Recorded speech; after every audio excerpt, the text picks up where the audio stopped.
नमस्कार, सप्ततारा न्यूजमध्ये आपले स्वागत आहे। आज सोमवार दिनांक 13 जानेवारी 2025 न्यूज बुलेटिनमध्ये जाणून घेऊया आजच्या ठळक घडामोडी। महाबळेश्वर पाचगणीसह कांदाटी खोऱ्यातील पर्यटन वाढीसाठी कटिबद्ध।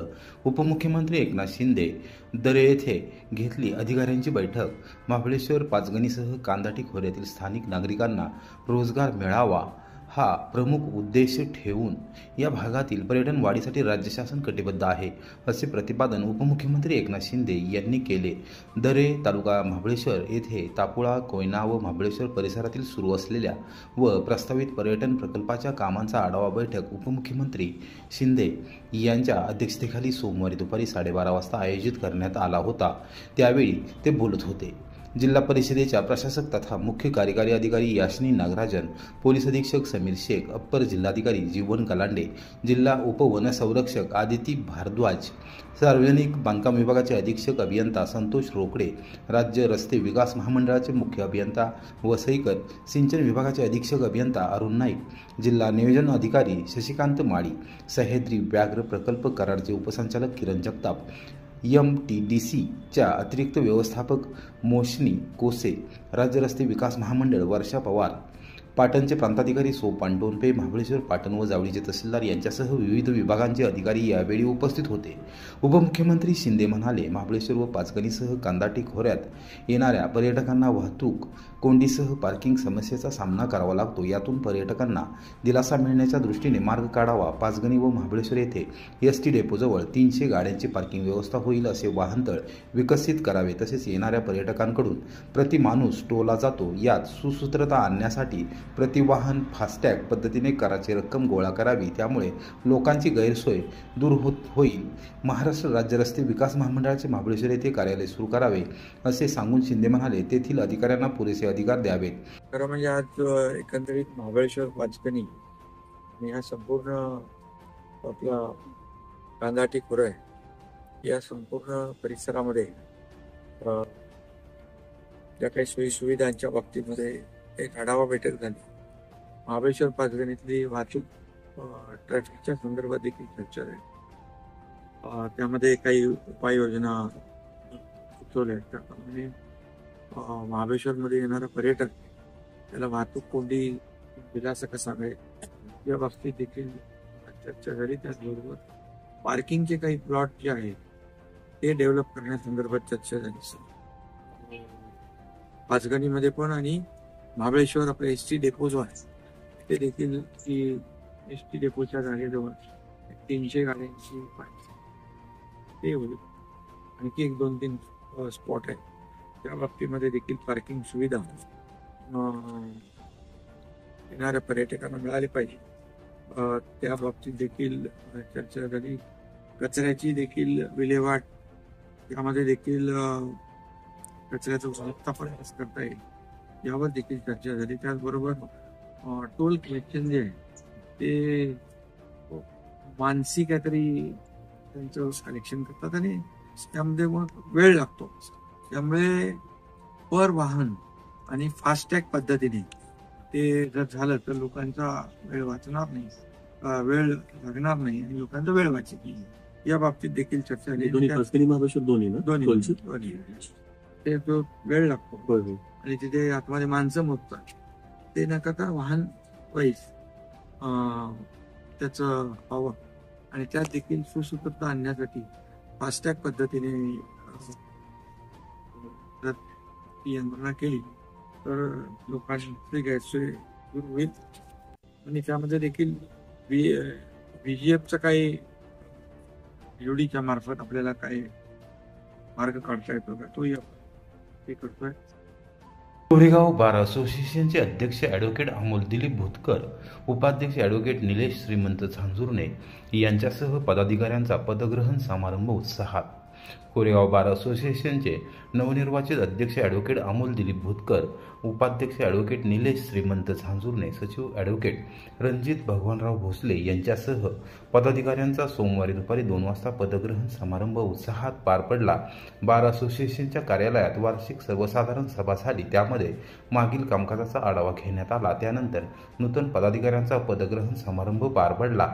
सहसचिव गायत्री राजेंद्र भुतकर, खजिनदार प्रतीक मधुकर फाळके, महिला प्रतिनिधी संजीवनी सुनील कांबळे, सदस्य मंगेश बाळकृष्ण बळे, चैतन्य अशोककुमार वाघ, युगंधर पुरुषोत्तम बारसवडे यांनी यावेळी असोसिएशनचे काम प्रामाणिकपणे पार पाडण्याचा निश्चय केला. ज्येष्ठ विधिज्ञ ॲडव्होकेट जयवंतराव केंजळे, पुरुषोत्तम बारसवडे, तानाजीराव पवार, शशिकांत क्षीरसागर, शब्बीर इनामदार, एस साखरे, एकनाथराव शिंदे, भरत गंधाले, SP माने, श्रीकांत केंजळे, दिलीप भोसले, राजेंद्र भुतकर, PC भोसले, धैर्यशील घारगे, गजानन सावंत, अभिजित केंजळे, महेश शेडगे, अधिराज माने, भैयासाहेब जगदाळे, सतीश कदम, पुष्पराज गोहेटे, प्रशांत खामकर, किरण सनस, संदीप पवार, संदीप चव्हाण, किशोर खराडे, अनिल फाळके, इरफान जमादार यांच्यासह पदाधिकाऱ्यांनी कार्यकारिणीचे अभिनंदन केले आणि भावी वाटचालीस शुभेच्छा दिल्या.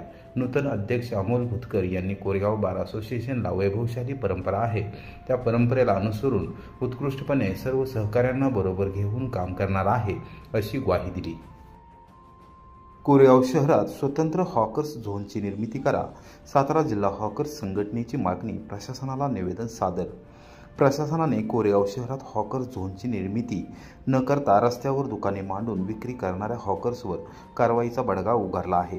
सर्वसामान्य आणि गोरगरीब हॉकर्स यांच्यावर अन्याय होत असून प्रशासनाने मुंबई उच्च न्यायालयाने दिलेल्या आदेशाप्रमाणे कार्यवाही करावी, अशी मागणी सातारा जिल्हा हॉकर्स संघटना कोरेगाव शहर शाखेच्या वतीने करण्यात आली. भारतीय रिपब्लिकन पक्षाचे पश्चिम महाराष्ट्र प्रमुख सुरेश येवले मिस्त्री यांच्या नेतृत्वाखाली संघटनेचे शहराध्यक्ष प्रशांत गुरव, सचिव विक्रम बर्गे यांच्यासह सभासदांनी सोमवारी दुपारी 1 वाजता प्रांताधिकारी अभिजित नाईक यांची भेट घेऊन निवेदन सादर केले. यावेळी कोरेगाव शहरात स्वतंत्र हॉकर्स झोन तयार करावा याबाबत मुंबई उच्च न्यायालयाचे आदेश, राज्य सरकारच्या नगरविकास विभागाने प्रसिद्ध केलेले राजपत्र आणि सातारच्या जिल्हाधिकाऱ्यांनी वेळोवेळी दिलेल्या आदेशाचे पालन व्हावे, अशी मागणी करण्यात आली. सुरेश येवले यांनी कोरेगाव नगरपंचायतीच्या मुख्याधिकाऱ्यांनी शहरातील हॉकर्स यांना नोटिसा बजावून कारवाई करण्याचे अल्टिमेटम दिला आहे. त्या पार्श्वभूमीवर आज आम्ही आपणास भेटत असून आपल्या निदर्शनास ही बाब आणून देत असल्याचे सांगितले. प्रांताधिकारी नाईक यांनी सर्व कागदपत्रांचे अवलोकन केले. प्रशासन कोणत्याही परिस्थितीमध्ये सर्वसामान्य हॉकर्स यांच्यावर अन्याय करणार नाही, अशी स्पष्ट भूमिका मांडली. तदनंतर नगरपंचायत कार्यालयात जाऊन उपनगराध्यक्ष राहुल रघुनाथ बर्गे, माजी उपनगराध्यक्ष सुनीलदादा बर्गे, कार्यालय अधीक्षक अजित शिंदे यांना निवेदन सादर केले व वस्तुस्थिती निदर्शनास आणून दिली. त्यानंतर पोलीस ठाण्यात जाऊन पोलीस निरीक्षक घनश्याम बल्लाळ यांना निवेदन सादर केले. पत्रकारांशी बोलताना प्रशांत गुरव यांनी प्रशासनाच्या दिरंगाईबद्दल नाराजी व्यक्त केली. हे पतविक्रेते आहेत, यांना व्यवस्थित हॉकर झोन निर्माण करून दिले. त्यांच्या उपजीविकाच्या बाबतीत सर्व नियमावली त्यात सांगितली गेली आणि त्याबाबत आम्ही पुन्हा जिल्हाधिकाऱ्यांनी त्यांनी आदेश दिले.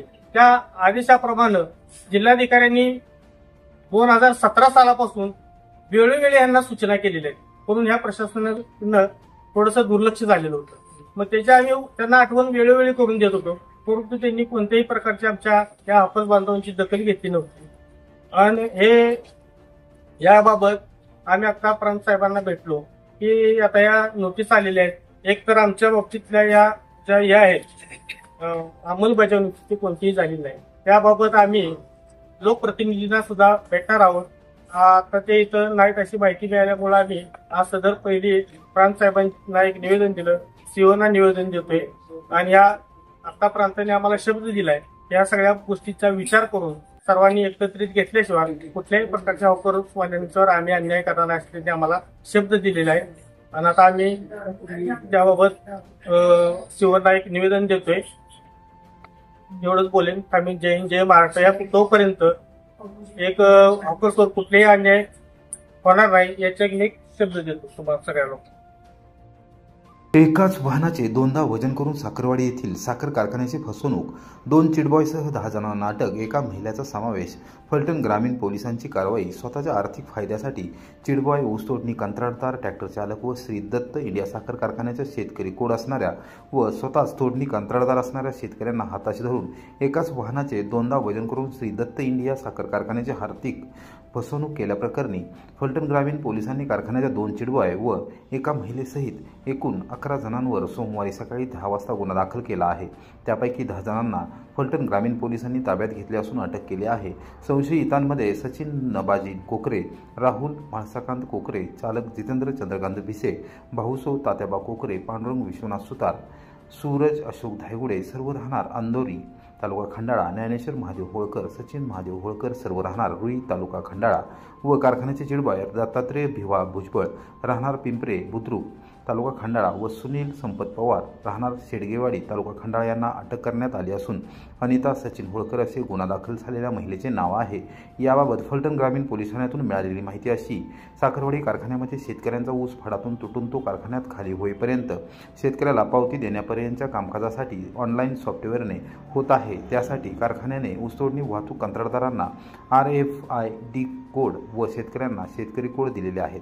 संशयित सूरज धायगुडे याने कारखान्याचे चिटबॉय, ट्रॅक्टरवरील वाहन चालक, कारखान्याचा शेतकरी कोड असणारे शेतकरी यांच्याशी संगनमत करून कारखान्यात दिनांक 4 डिसेंबर ते 14 डिसेंबर दरम्यान रात्रीच्या वेळी 3 ट्रॅक्टरमधून मूळ शेतकऱ्याचा तोडून आणलेल्या ऊसाचे कारखान्याच्या वजनकाट्यावर वजन करून तो ऊस गव्हाणीमध्ये खाली न करता परत ऊस वजनाच्या रांगेमध्ये ट्रॅक्टर उभा करून ट्रॅक्टरला असणारा कारखान्याचा RFID कोड बदलून त्यावरील चालक बदलून त्याच ट्रॅक्टरचे शेतकरी कोड असणाऱ्या कंत्राटदाराच्या नावावरचे पुन्हा एकदा वजन करून तो ऊस गव्हाणीत खाली करून एकदाच आणलेल्या ऊसाचे मूळ शेतकरी व तोडणी वाहतूकदार कंत्राटदार शेतकरी यांच्या नावावर वजन करून कारखान्याची 102 टन ऊसाची व त्यापोटी मिळणारे तोडणी वाहतूक अशी एकूण 4,25,000 रुपयांची फसवणूक केली. या प्रकरणी कारखान्याचे केन मॅनेजर सदानंद पाटील यांनी फलटण ग्रामीण पोलीस ठाण्यात तक्रार दाखल केली आहे. त्यानुसार पोलिसांनी एकूण 10 जणांना अटक केली आहे.